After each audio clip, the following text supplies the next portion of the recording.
एक समय की बात है। एक छोटे से गांव में एक बुजुर्ग महिला रहती थी। उनका नाम राधा था। राधा बहुत ही दयालु और सहानुभूतिपूर्ण थी। वह बहुत गरीब थी, लेकिन उनकी गरीबी उनके स्नेह और दया को कभी कम नहीं कर सकी। राधा का एक ही बेटा था, जिसका नाम रामू था। रामू किसी नगर में नौकरी करता था और अपनी मां से बहुत प्यार करता था।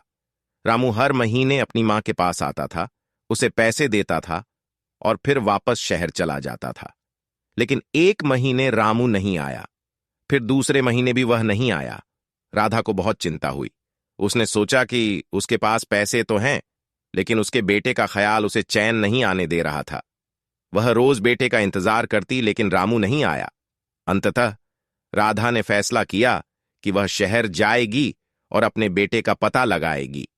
राधा ने अपने सारे पैसे जमा किए और शहर के लिए निकल पड़ी। शहर में पहुंचकर उसने अपने बेटे को ढूंढना शुरू किया। दिनों बीत गए, लेकिन वह अपने बेटे का पता नहीं लगा सकी। उसके पास पैसे भी खत्म हो गए थे। राधा की चिंता बढ़ गई, लेकिन उसने हार नहीं मानी।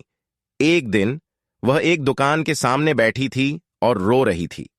दुकानदार ने उसे देखा और उसके दुख का कारण पूछा। राधा ने अपनी कहानी सुनाई। दुकानदार ने उसे अपने बेटे के बारे में बताया। रामू ने एक हादसे में अपनी जान गंवाई थी। राधा यह सुनकर तोड़ गई। उसने अपने बेटे के नाम की मिट्टी अपने हाथों से छूमी। उसकी आंखों में आंसू थे, लेकिन उसके मन में एक आशा थी। उसने अपने बेटे को खोने के दुख को स्वीकार किया और अपने गांव लौटने का फैसला किया। राधा की कहानी हमें यह सिखाती है कि जीवन में कठिनाइयां आएंगी, लेकिन हमें कभी हार नहीं माननी चाहिए। उसकी कहानी हमें दया, सहानुभूति और प्यार की शक्ति के बारे में भी याद दिलाती है।